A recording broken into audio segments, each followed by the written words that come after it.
A recent article in the Washington Post featured an excerpt from a speech in 1998 by Barack Obama, who was an Illinois state senator at the time. The speech was made at Loyola University in Chicago. In that speech, he remarked, "I actually believe in redistribution, at least at a certain level, to make sure that everybody's got a shot." The article then quotes Mitt Romney. "I know there are some who believe that if you simply take from some and give to others, then we'll all be better off. It's known as redistribution. It's never been a characteristic of America." Really? How many Americans, both Democrats and Republicans, can argue with Mr. Obama's statement? In fact, I wonder if even Governor Romney truly disagrees with Obama's statement, aside from some dispute over the amount of redistribution that takes place.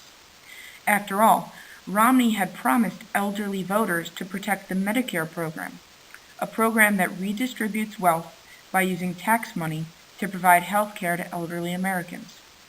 The fact is that political policies of redistribution, mainly through health insurance programs, help paying for college, and financial support for farmers, has been very much a characteristic of American life, just as it has been in every economically developed nation in the world, although it happens at different levels and in different ways.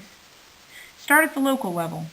Through property taxes, local governments all over the U.S. take money from high-income Americans living in expensive houses to pay for the education of children in that community, including children from lower-income families. Redistribution is the American way, based on the widespread belief that doing so will make society as a whole better off. Are there many Americans willing to stop paying local taxes and force every family to fend for itself with its own budget, paying private schools or tutors to teach their kids?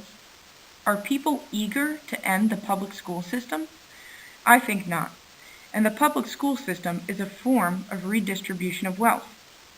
The same can be said at the local level for fire and police protection. Could you imagine a world in which every family cuts a deal with private contractors to provide fire and police protection, leaving poor neighborhoods to fend for themselves? This is just not an American characteristic.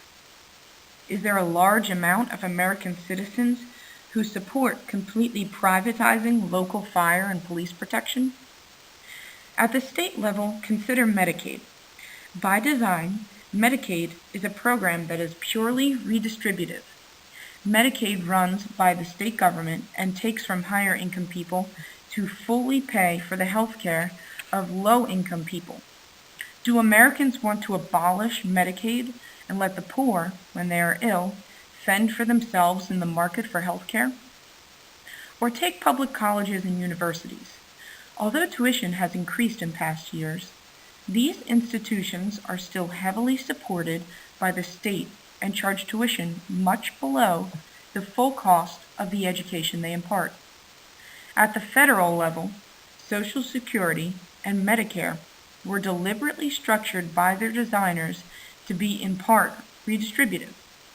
Both programs provide support to the elderly and the retired, Social Security giving living money to those who have retired, and Medicare giving health insurance. Many argue that these programs redistribute wealth from retired people who had been high-income earners in their work years to those who had been low-income earners. Would people support eliminating the redistribution of wealth built into the Social Security and Medicare systems today?